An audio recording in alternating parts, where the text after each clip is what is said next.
In this tutorial, we are building a journey where a new record will be created in Airtable when we receive information via webhook. So let's build this journey. Select HTTP as a trigger.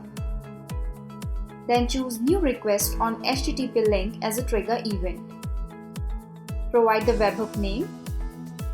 You will get a webhook link. Go ahead to complete the setup. Now select HTTP method as post. Then we have to add request parameters so our webhook can capture appropriate data. Now in steps, we have to add details in Airtable as a record.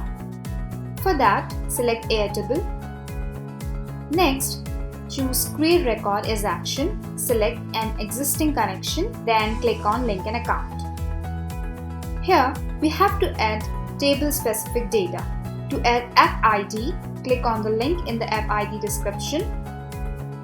Select a product, copy app ID from the URL and paste it. Add a table name. To get record ID, go to Table, right-click and copy record URL. Paste it and remove the unnecessary part.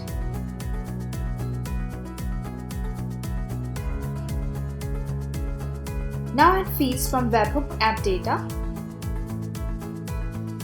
To set up a webhook, copy the URL, then paste it in a standard HTML form action and save it as HTML file.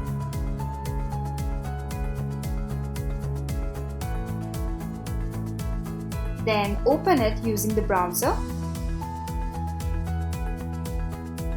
Whenever we submit details via this form, webhook will capture the details. We are ready with our journey. Click on Save Changes and start journey.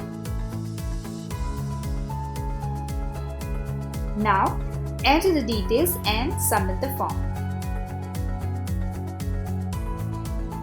Once submitted, go back to our journey to check journey execution.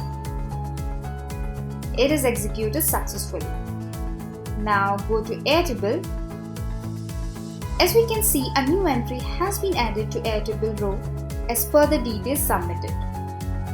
So in this way, we can create an automation journey where a new record will be created in Airtable when we receive information via webhooks. I hope you like this video. To know more and get help in building automation journeys, visit quickwork.co.